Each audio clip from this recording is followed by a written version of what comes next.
រៀបសួរបាទមិត្តភ័ក្តិនៅក្នុង Facebook និងក្នុង YouTube សូមជួយ Subscribe Channel នឹងមួយផងបាទ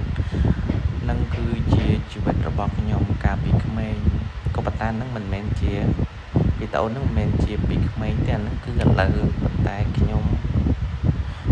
ឡូវហ្នឹងខ្ញុំបានវីដេអូហ្នឹងមកពីពូរបស់ខ្ញុំគាត់រស់នៅចិញ្ចឹមកូនយ៉ាង3នាទីនោះក៏ថតផ្ញើមកជីវិតបែបនេះគឺខ្ញុំរស់នៅពីតូចគឺខ្ញុំឆ្អែតហើយខ្វៀលក្បីច្រើនប៉ុន្តែបែបហ្នឹងគឺខ្ញុំចងចាំអត់ភ្លេចទេខ្ញុំដើរដល់ដំណាក់កាលហ្នឹងក៏ដោយសារតែសត្វគោសត្វក្របីហ្នឹងដែលជួយឲ្យខ្ញុំរៀនចប់មកចប់រៀនចប់នៅភ្នំពេញជាស្ថាពរមានការងារធ្វើនៅភ្នំពេញប៉ុន្តែយើងទៅចាំថា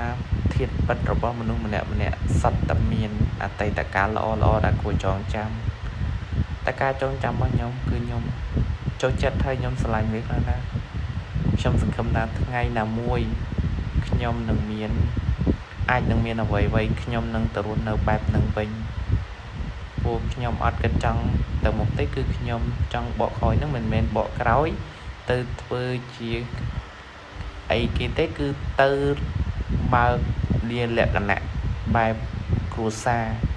គឺនៅស្រុកកំណើតវិញប៉ុន្តែវាអត់ដល់ពេលតែខ្ញុំទៅ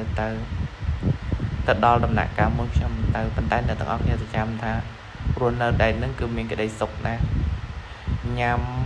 រោបានរកត្រីញ៉ាំបានខ្លួនឯងអីខ្លួនឯង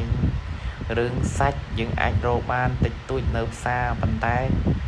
มันចាំបាច់ទេសាច់ពួកយើងនៅទីនោះគឺយើងមានម្ហូបល្អសម្រាប់យើងច្រើនសម្រាប់យើងរស់នៅ